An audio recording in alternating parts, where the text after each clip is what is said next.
Hi guys, for today's video, magluto tag palaya. As you can see, no, gikan dyan sa mga backyard tanawa. Sa, dua, tulo, upat, lima, unom. O di ba daghan? O diri agi panghiwa-hiwa na ni manang ang mga palaya.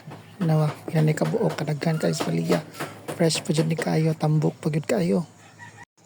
Pagkahuman ni manang ugiwaan niya nang gipangtanggal ang mga liso aning palaya kay di man ni apilo to kay pait man eh. Pareha sa kapait sa inyohang relasyon. Awon sa ba?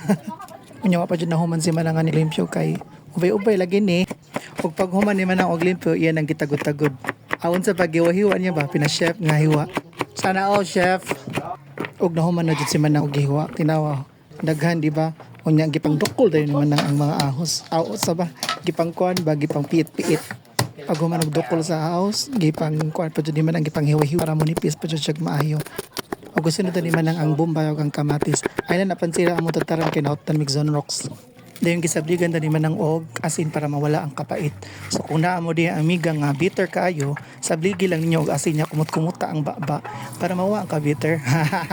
Unsa ang pagkatawa?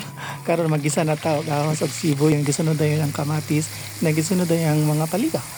Then ato na sukid-sukayon and then namutangan na yung magic sarap, asin, bitchin o gamay nga asukar.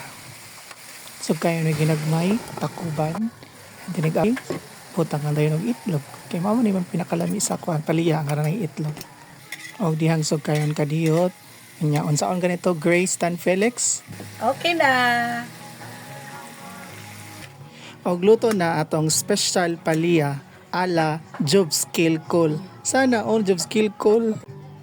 O dihara o, kinsa may naglaway ani. Isang tiil dali kay hatdan tika. And that's it for today. Sunod na pud ha, mga walay kaon.